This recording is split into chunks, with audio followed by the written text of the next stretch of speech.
Call చేసింది కదా, తన అమ్మకి కాల్ చేద్దాం.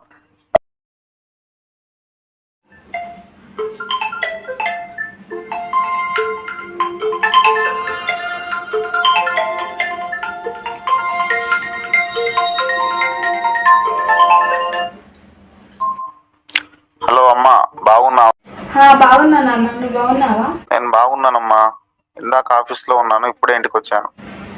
ఏం లేదు, నీకు ఒక పెళ్లి సంబంధం చూసిన. అయితే ఇప్పుడే వద్దన్నా కదమ్మా. ఇంకెప్పుడు నాన్న, 5 సంవత్సరాల తర్వాత వేసుకుంటా అని చెప్పినావు కదా. సర్లే అమ్మా, ఇక మీ ఇష్టం. మరి రేపు వచ్చే. సరే అమ్మా, రేపు బయలుదేరి వస్తాను. సరే నాన్న. అమ్మ పెళ్ళి అంటుంది, ఇలా దేవుని చిత్తం ఉందో లేదో. సరే, దేవుణ్ణి అడుగుదాం.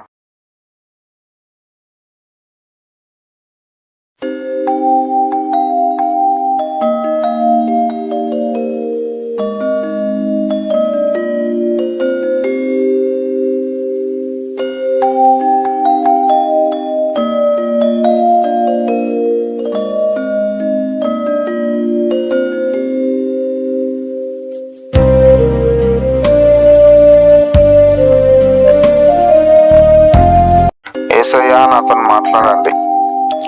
మరియు దేవుడైన యెహోవా, నరుడు ఒంటరిగా నుండుట మంచిది కాదు, వానికి సాటి అయిన సహాయమును వాని కొరకు కొనెను.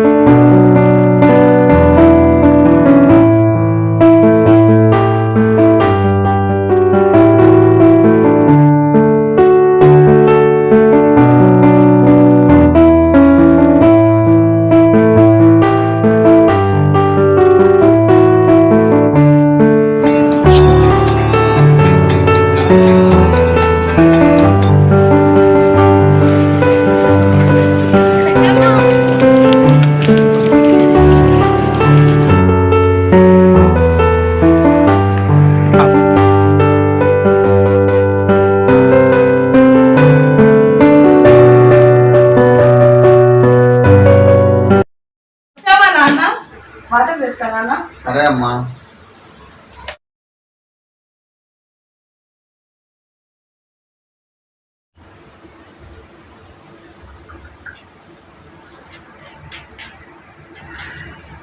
ఎలా ఉన్నావు నాన్న? బాగున్నామ్మా. ఉద్యోగం మంచిగా చేస్తున్నావా? అంత బాగుంది. అక్కడ టైంకు తింటున్నావా? తింటున్నామ్మా. ఆరోగ్యం మంచిగా ఉందా? అంత బాగుందమ్మా. మనకు తెలిసిన వాళ్ళు ఒక అమ్మాయి ఉన్నదని చెప్పారు, రేపు పెళ్లి చూశాను. ఇప్పుడు ఎందుకమ్మా పెళ్ళి? వద్దని చెప్పాను కదా. 5 సంవత్సరాలు అవుతుంది కదా నాన్న, చేసుకో. దేవుడు ప్రార్థన చేసుకో, దేవుడితో మాట్లాడతాడు. సర్లే అమ్మా, ప్రార్థన చేశాను, దేవుడు వాగ్దానం ఇచ్చాడు, ఇక మీ ఇష్టం. సరే నాన్న. అమ్మా నేను రెడీ. మీరు రెడీనా? రెడీ. ఇదమ్మా.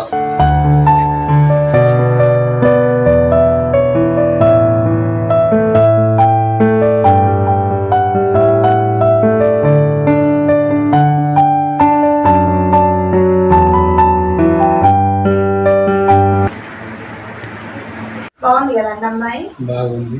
నువ్వేమంటావు అని, నచ్చిందా? సరే అమ్మా, మీ ఇష్టం.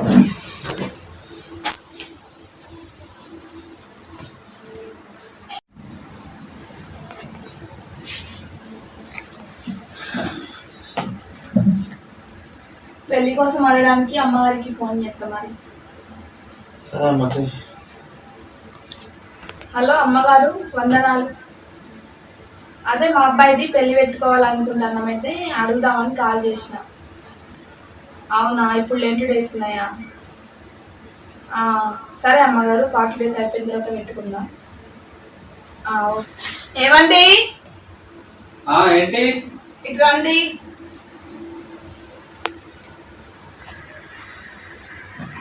ఫస్ట్ అమ్మగారికి ఫోన్ చేసిన, అబ్బాయి పెళ్లి కోసం మాట్లాడదామని. 40 రోజులు 20 days ఉన్నాయి కాబట్టి తర్వాత చేద్దాము, 40 రోజుల తర్వాత చేద్దామంటాను మరి అమ్మగారు.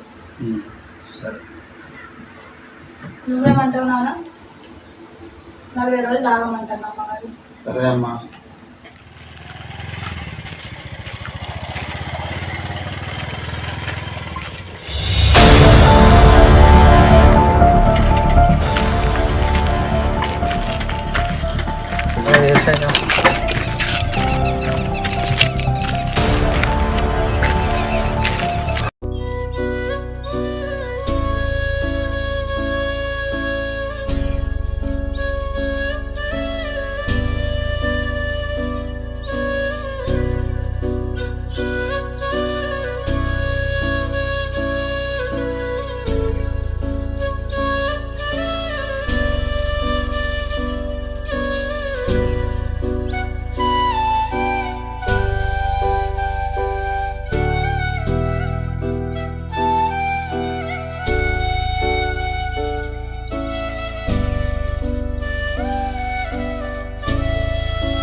ఫస్ట్ ఎయిడ్ తీసుకురా.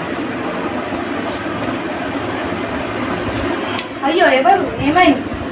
బండి దాంట్లో.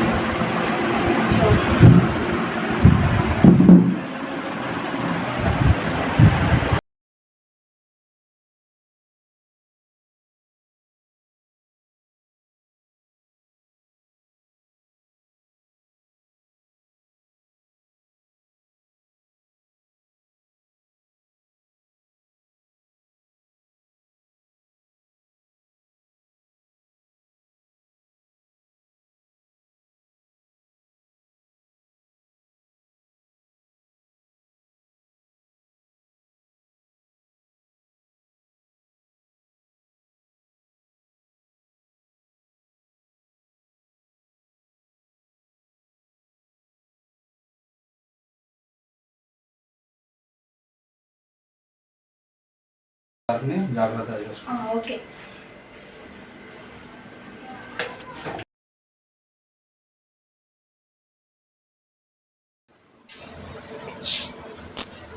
చెప్పమ్మా. ఈ 2 days అయిపోయినాయి కదా నాన్న, మరి పెళ్ళి పెట్టుకున్నా.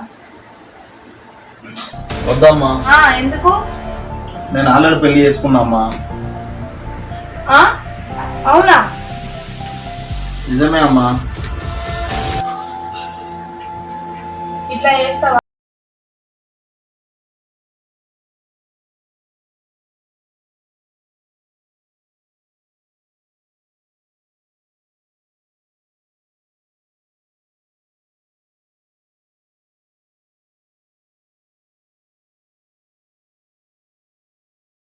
లేదు. ఏం లేదు. ఏమైందమ్మా? ఏం చెప్పట్లేదు? ఏం చెప్పమంటారు? మీ అబ్బాయి అక్కడ వేరే పెళ్లి చేసుకున్నాడట. దేవుడు నా వానికి అవమానం తెచ్చిండు. ఇంకేమి చేసింది మనం? ఎందుకు అలా చేసావురా? నీకేం తక్కువ చేసినాం? ఎందుకు చేయకూడదు? ఇప్పటికే లేట్ అయిపోయింది. లెంట్ డేస్ అని 40 days నన్ను వెయిట్ చేయించారు. నేను ఒక అమ్మాయిని ప్రేమించాను, పెళ్లి చేసుకున్నారు. కోడలు అన్నారు కదా, కోడలు తీసుకొచ్చాను. తప్పంతా మీది, నాది కాదు. ఈ విషయాలు నాతో ఏం మాట్లాడొద్దు. మరి మాది ఎట్లా తప్పు? మీరేమనుకోకపోతే, మీ విషయాలు జోక్యం చేసుకుంటున్నాను అనుకోకపోతే నేను కొంచెం మాట్లాడొచ్చా? అయ్యో, అంత మాట ఎందుకు, మాట్లాడండి. అతను చెప్పింది కరెక్టే, తప్పు అంతా మీదే. ఎందుకు నేను తప్పు అంటున్నానంటే, మీరు ఏ విషయాన్ని బట్టి పెళ్ళి ఆపారు? లెంట్ డేస్ అని పాస్టమ్మ గారు చెప్తే ఆపాం పాస్టర్ గారు. అదే లెంట్ డేస్ అని ఆపారు. అసలు లెంట్ డేస్లో పెళ్ళి చేసుకోవద్దు అని బైబిల్లో ఎక్కడైనా ఉందా? అది మీకు తెలుసా? అసలు యేసు ప్రభుల వారు 40 దినాలు ఉపవాసం ఎందుకున్నాడు మీకు తెలుసా అండి? సిలువను ఎక్కే ముందు 40 దినాలు ఉపవాసం ఉన్నాడు కదా. అదే మీ పొరపాటు, అదే మీ పెద్ద పొరపాటు. ఎందుకంటే బైబిల్లో ఎక్కడ కూడా యేసు ప్రభు నేను సిలువను ఎక్కుతున్నాను, నేను 40 దినాలు లెంట్ డేస్లోనే ఉపవాసం ఉంటున్నానని యేసు ప్రభు ఎక్కడ కూడా బైబిల్లో చెప్పలేదండి. ఈరోజు చాలామంది ఇదే పొరపాటులో ఉన్నారు. చాలామంది చేసే పొరపాటు కూడా ఇదే. చాలామంది వివాహాలు ఆగిపోవడానికి కారణం కూడా ఇదే. ఒకసారి మేమున్న ఏరియాలో ఏం జరిగిందంటే, ఒక ఇద్దరికి వివాహం గురించి ఏర్పాటు చేస్తే ఎంగేజ్మెంట్ చేసుకున్నారు. ఎంగేజ్మెంట్ జరిగిన తర్వాత లెంట్ డేస్ వచ్చాయి.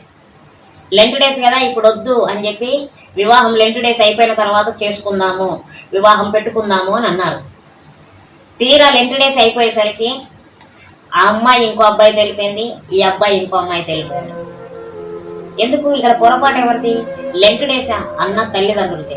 ఇప్పుడు మీ కుమారుడు కూడా వేరే వివాహం చేసుకోవడానికి కూడా కారణం ఏంటంటే మీ తప్పు, మీ తప్పు. ఎందుకంటే మీరు వినేది సరిగా వినకుండా, బోధ మీరు చేసే భక్తి సరిగా చేయకుండా, బైబిల్లో ఏముందని గ్రహించకుండా మీ ఇష్టం వచ్చినట్టు చేశారు లెంట్ డేస్ అని. ఎవరైతే చెప్పినా నమ్మకూడదమ్మా బైబిల్లో. అట్లా నేను చెప్పింది నమ్మండి అని నేను అనను. నేను చెప్పేది బైబిల్ ప్రకారంగా ఉందా లేదా అని చూసిన తర్వాతే మీరు నన్ను నమ్మండి. అది బైబిల్లో కేవలము అరణ్యములకు కొనుక్కోబడ్డాడు యేసు ప్రభు అని రాయబడి ఉంది. అది మాత్రమే మీరు విన్నారు, కానీ పూర్తి వాక్యాన్ని మీరు ఎప్పుడు వినలేదు. అదే క్రైస్తవుల్లో ఉన్న బలహీన తత్వం. ఈ రోజుల్లో. కొన్ని వందల సంవత్సరాల క్రితము ఒక బిషప్ గారు పెట్టిన పరిస్థితి ఇక్కడ దాకా వచ్చింది. ఏంటంటే లెంటుని ఆచరించాలి, లెంటుని పాటించాలి అని. అవును, లెంటుని జ్ఞాపకం చేసుకోవచ్చు. అయ్యా నువ్వు మా కోసం సిలువను ఎక్కావు, మా కోసం రక్తం కార్చావు, మా కోసం కొరడా దెబ్బలు తిన్నావు అని మనం గుర్తు తెచ్చుకోవచ్చు. కానీ లెంటులో ఎంత శ్రమ అయితే యేసుప్రభు శ్రమ అనుభవించాడో ఆ శ్రమ మనం అనుభవించాలని దేవుడు ఎప్పుడు చెప్పలేదు. యేసుప్రభు ఏమన్నాడండి? అమ్మా నా కోసం కాదు, మీకోసము మీ బిడ్డల కోసం ఏడవండి అన్నాడు. కానీ మీరు కూడా నాలాగా కొరడా దెబ్బలు తినండి, నాలా మరణించండి నేను ఎప్పుడు యేసుప్రభు చెప్పలేదు. ఈరోజు పొరపాటు ఇదే. సరిగ్గా బైబిల్ జ్ఞానాన్ని పెంచుకోకుండా ప్రతి ఒక్కరు పొరపాటు చేస్తూ ఉన్నారు ఈరోజు. అది అందుకనే యేసుప్రభు చెప్పిన ప్రతి మాట ఏమిటంటే ఆయన చెప్పినట్టుగానే నడుచుకోవాలి మనం. అది కానీ ఈరోజు బైబిల్లో ఏముంది ఏమి లేదు అనేది పరిశీలన లేకుండా ఎవరిష్టం వచ్చినట్టుగా వారు చేస్తూ ఉన్నారు. అందుకే మత్తయి సువార్తలో నేను ఒక వాక్యం చెప్పాడు చూడండి. మత్తయి సువార్తలో దేవుడు అంటాడు ఒక మాట, 3వ అధ్యాయం ఒక మాట చూడండి. ఆ దినంలో యందు బాప్తిసమిచ్చి యోహాను వచ్చి పరలోక రాజ్యము సమీపించి ఉన్నదని మారు మనసు పొందుడని యూదయ అరణ్యంలో ప్రకటించుకున్నాను. అంటే యోహాను వచ్చి మీరు మారు మనసు నిమిత్తము సువార్తను ఒప్పుకొని నమ్మి విశ్వసించి మారు మనసు పొంది బాప్తిసం తీసుకోండి అని చెప్పినప్పుడు చాలా మంది వచ్చి బాప్తిసం తీసుకున్నారు. అక్కడ యేసుప్రభు కూడా వచ్చి యోహాను చేత బాప్తిసం పొందుకున్నాడు. అయితే అక్కడ జరిగిన ఏంటంటే యేసుప్రభు 4వ అధ్యాయంలో ఉంటుంది చక్కని మాట. ఇప్పుడు యేసు అపవాది చేత శోధింపబడుటకు అరణ్యంలోనికి కొనిపోబడెను అని వాక్యంలో మత్తయి సువార్త 4వ అధ్యాయం నుండి ఉంటుంది. అపవాది చేత శోధింపబడుటకు అరణ్యంలోకి వెళ్ళాను. ఎప్పుడు? బాప్తిసం తీసుకొని బయటికి వచ్చిన తర్వాత. బాప్తిసం తీసుకొని బయటికి వచ్చిన తర్వాత 40 పగళ్ళు 40 రాత్రులు ఆయన ఉపవాసం ఉన్నారంట. అంతేగాని నేను సిలువను ఎక్కబోతున్నా, నేను శ్రమలు అనుభవించబోతున్నా కాబట్టి నేను ఉపవాసం ఉంటున్నాను ఇక్కడ కూడా దేవుడు బైబిల్లో చెప్పలేదు. కేవలము బాప్తిసం తీసుకున్నాడు. బాప్తిసం తీసుకునే ముందు చాలా మంది ఉపవాసం ఉంటారు, మీకు తెలుసు. కాబట్టి బాప్తిసం తీసుకునే ముందు ఉపవాసం ఉంటారు, బాప్తిసం తీసుకున్న తర్వాత కూడా ఉపవాసం ఉంటారు. ఎందుకంటే వారి పవిత్రతను కాపాడుకోవడానికి, వారి జీవితాన్ని కాపాడుకోవడానికే వారు ఉపవాసం ఉంటారే. కానీ నేను శ్రమలు అనుభవిస్తున్నాను యేసుప్రభు ఎక్కడ చెప్పాలి. నేను అపవాది చేత శోధింపబడడానికి వెళ్ళా. ఎప్పుడు? అవును, బాప్తిసం తీసుకున్న ప్రతి వ్యక్తి శోధింపబడతాడు అపవాది చేత. కానీ లెంట్ డేస్లో మాత్రము ఇలా నేను చేస్తున్నా కాబట్టి మీరు చేయండి అని దేవుడు ఎక్కడ కూడా బైబిల్లో చెప్పినట్టు లేదు. కాబట్టి ఈరోజు మీ కుమారుడు వేరే వివాహం చేసుకొని వస్తాడంటే కారణం మీరు చేసిన పొరపాటు, మీరు చేసిన తప్పే. ఒకవేళ మీరు ఆ రోజే మీ కుమారుడు వివాహం చేసుకుంటే ఇప్పటికీ మీరు చూపించిన అమ్మాయితోనే ఆయన వివాహం జరిగేది. ఈరోజు మీరు తలదించుకోవాల్సిన పరిస్థితి వచ్చేది కాదు. కాబట్టి అందుకనే ఏది నిజము, ఏది అబద్ధము, ఏది సత్యము, ఏది అసత్యం అనేది తెలుసుకొని ఆయన వైపు చూసి నడుచుకోండి. అప్పుడే మీకు అర్థమైంది. అందుకే ఈరోజు చాలామంది క్రైస్తవులు విశ్వాస భ్రష్టులు అవుతూ ఉన్నారు. దేవుడు అంశాడు ప్రకటన గ్రంథం. ఈ ప్రవచన వాక్యంలో ఒకటి తీసినా మరొకటి కలిపిన తెగుళ్ళు వస్తాయి. కాబట్టి మనము బైబిల్లో ఉన్నది ఉన్నట్టుగా చేయాలి, లేదు కదా. ఇప్పుడు నేను బైబిల్లో ఉన్నది ఉన్నట్టుగా చెప్పాను లేదో మీకు తెలుసు. నా మాట నమ్మాలా లేదా అనేది లేదు నిర్ణయించుకోవాలి. అంతే. ఏముందండి? దేవుడు ఇచ్చిన ప్రతిదీ మనము నెరవేర్చాలి. దేవుడు చూపెట్టిన ప్రతి కార్యాన్ని మనం చేయాలి. కానీ మన సొంత కార్యాలు మనం ఎప్పుడు చేయకూడదు. నిజమే పాస్టర్ గారు, ఇన్ని రోజులు మేము బైబుల్ చెప్పిన వాళ్ళది విన్నాము, కానీ మాకు ఇంత వివరణగా ఎవరు చెప్పలేదు. ఇప్పటి మేము లెంటుని జ్ఞాపకం చేసుకుంటాము కానీ ఆచరించాము. ఓకే అమ్మా, ఇకనైనా తప్పిపోకుండా ఏది నిజం ఏది అబద్ధం అనేది తెలుసుకొని నడవండి. దేవుడు మన నుండి ఏదో కోరుకోడు. మనం ఎంత ఆస్తులు సంపాదించాం, మనం ఏం సంపాదించామని ఎప్పుడు దేవుడు అడగడు. మనం కరెక్ట్గా దేవుడి కోసం ఎన్ని ఆత్మలు సంపాదించాము, ఆయన కోసము మనం ఎంత ప్రయాసపడ్డాము, ఆయన కోసం నిజంగా బ్రతికామా, ఆయనను ఫాలో అయ్యామని అని మాత్రమే అడుగుతారు. అంతేగాని మీరు ఎంత సంపాదించారు, ఏం కూడబెట్టారు అని ఎప్పుడు కూడా దేవుడు అడగరు. కాబట్టి ఏది నిజం అనేది తెలుసుకోవాలంటే బైబిల్ని స్పష్టంగా చదవాలి. అప్పుడే మనకు అర్థమవుతుంది. ఓకేనమ్మా? సరే పాస్టర్ గారు, మా కోసం ప్రార్థన చేయండి. సరే, మీరు రండి, ముగ్గురు రండి, ప్రార్థన చేస్తాం.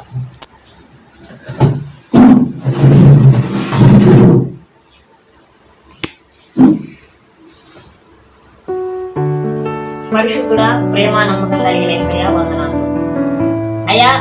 ఈ రోజు దినంలో ప్రభా మరి ఈ కుటుంబాన్ని కలవడానికి ఇచ్చిన నీ కృపను బట్టి వందనాలు అయ్యా. మరి ఇంకా నాయన మూఢ నమ్మకాలతో తెలిసి తెలియని భక్తిలో ఎంతో మంది జీవిస్తున్నారయ్యా. అలాంటి పరిస్థితుల్లో ఈ కుటుంబం కూడా ఉన్నది కనుక అయ్యా, నీ చిత్తంలో నన్ను ఇక్కడికి నడిపించి నీ వాక్యం ద్వారా నీ ప్రియులతో నీ బిడ్డలతో మాట్లాడడానికి నాకు ఇచ్చిన కృపను బట్టి వందనాలు. మరి నాయన సహోదరుడైతే తెలిసి తెలియక నాయన వివాహం చేసుకుని వచ్చినప్పటికి కూడా అయ్యా, మరి అందులో ఉన్న తప్పేంటి, తప్పెవరిది, ఒప్పెవరిది అనేది మీకు తెలియపరచాలి. కాబట్టి నాయన ఆ కుమారుని దయతో క్షమించి తన సరియైన త్రోవలో తనను నడిపించండి. తల్లిదండ్రులకు లోబడే బిడ్డగా ఉండే కృపను దయచేయండి అయ్యా. భార్యకు నమ్మకంగా ఉండే వ్యక్తిగా నీ కృపను దయచేయండి. కుటుంబాన్ని ఎలా కట్టుకోవాలో వీరికి నేర్పించండి. ముఖ్యంగా తల్లిని తండ్రిని ఆశీర్వదించండి. వారెక్కడ కూడా విశ్వాసంలో అయ్యా దిగజారిపోకుండా, విశ్వాస భ్రష్టులు కాకుండా నీ కృపను వారి మీద ఉంచండి. కుటుంబాన్ని ఆశీర్వదించి ఇంకా నిజాలన్నీ కూడా నీ గురించి తెలుసుకొని నీ కొరకు ఇంకా ప్రయాసపడే బిడ్డలుగా వీరు ఉండే కృపను దయచేయమని మీరు మైన తెలుసుకుని ఇంకా అనేకులు నాయన తెలిసి తెలియని భక్తులతో నాయన ఉండి ఉండని భక్తులతో ప్రభా బైబిల్లో ఉన్నది లేని అన్ని కట్టు కథలన్నీ కూడా తెలుసుకొని ప్రభా వ్యవహరిస్తున్నారు కనుక అలాంటి వారిని దయతో క్షమించి వారికి కనువిప్పు దయచేయమని, నీవే దర్శించమని మీరే మాట్లాడమని సరిచేస్తున్నారు. కుమారుడి పట్ల మీరు కలిగి ఉన్న ప్రణాళిక నెరవేర్చి ఓర్పు, సహనము, శాంతి, సమాధానము అయ్యా, తగ్గింపు, దీర్ఘశాంతము, దయాలత్వము బ్రదరికి అలాగే ప్రభా ఇక్కడ ఉన్న తల్లిదండ్రులు కూడా మీరు దయచేయమని మీరు మహిమ తెచ్చుకోమని మాకిచ్చిన కృపను బట్టి మీకు వందనాలు, స్తుతులు, స్తోత్రాలు చెల్లిస్తాం. నజరేయుడైన యేసుక్రీస్తు నామములో ప్రార్థించి అడిగి వేడుకొంచున్నాను మా ప్రియ పరలోకపు తండ్రి, ఆమేన్. వందనాలు. Praise the lord. దేవుని మహాకృపను బట్టి యంగ్ హోలీ గాస్పల్ టీం నుండి మరలా ఇంకో షార్ట్ ఫిల్మ్ మేము ముందుకు తీసుకురావడానికి ప్రభు తన అమూల్యమైన కృపను మన ఎడల చూపించారు. కాబట్టి ప్రియమైన వాళ్ళరా, ఈ షార్ట్ ఫిల్మ్ ను కూడా మీరు ఆదరిస్తారనే ఒక చిన్న ఆశతో మేము అనుకుంటున్నాం. ఎందుకంటే ఇది చాలా ప్రాముఖ్యమైన షార్ట్ ఫిల్మ్. ఎందుకంటే చాలా మంది క్రైస్తవులు ఎలాంటి భక్తిలో ఉన్నారో, ఎలాంటి భక్తి వ్యవహారాలు చేస్తున్నారో ఈ వీడియోలో కొన్ని విషయాలు ప్రభు మా ద్వారా చెప్పడానికి కృప చూపించారు. మరి దాన్ని బట్టి బ్రదర్స్, సిస్టర్ ఎంతో మేమందరం కష్టపడ్డాం. కాబట్టి మీరు కూడా ఈ ప్రయాస కొరకు ఇంకా రానున్న దినాలు అనేకమైన షార్ట్ ఫిల్మ్స్ రావడానికి కూడా మీరు ప్రార్థన సహకారం మాత్రం అందిస్తే చాలండి. మీరు ప్రతి అనుదిన ప్రార్థన కూడా జ్ఞాపకం చేసుకోండి. మన మధ్యలో ఉన్న బ్రదర్స్ అండ్ సిస్టర్ చాలా కష్టపడ్డారు. మరి పక్కనున్న తమ్ముడు కూడా కెమెరామ్యాన్ గా చాలా బాధ్యతలు వ్యవహరించి మరి ప్రభు కృపను కూడా పొందుకోవడానికి మరి ఎంతో ఆసక్తితో వచ్చినట్టుగా మేము చూసాం. కాబట్టి ఈ చక్కటి షార్ట్ ఫిల్మ్ కోసము సహకరించిన వీరందరి కోసం కూడా ప్రార్థన చేయండి. బ్రదర్స్ కోసం, సిస్టర్ కోసం, అలాగే నా కోసం, నా పరీక్షల కోసము ప్రతి ఒక్క విషయంలోనూ మీరు ప్రార్థనలు జ్ఞాపకం చేసుకోండి. ఇంకా దేవుడు ఇంకా మంచి తన జ్ఞానాన్ని, తన వివేచనిచ్చి ఇంకా ముందుకు నడిపించి ఇంకా అనేకమైన షార్ట్ ఫిల్మ్లు చేయడానికి తన కృప చూపించాలని మీరు అందరూ ప్రార్థనలు జ్ఞాపకం చేసుకోవాల్సిందిగా నా హృదయపూర్వకంగా నేను మనవి తెలియజేస్తున్నానండి. థ్యాంక్ యూ అండి. ఇంతవరకు మీరు అందరూ నాకు సపోర్ట్ చేసినందుకు. ఇంకా అనేకులకు ఈ షార్ట్ ఫిల్మ్ కూడా షేర్ చేయండి. అనేకులకు కనువిప్పు కలిగేలాగా మీరు ఒక చిన్న సహాయం ప్రయత్నం చేస్తారనే నమ్మకంతో, విశ్వాసంతో నేను అనుకుంటున్నాను. థ్యాంక్ యూ అండి. God bless you to all.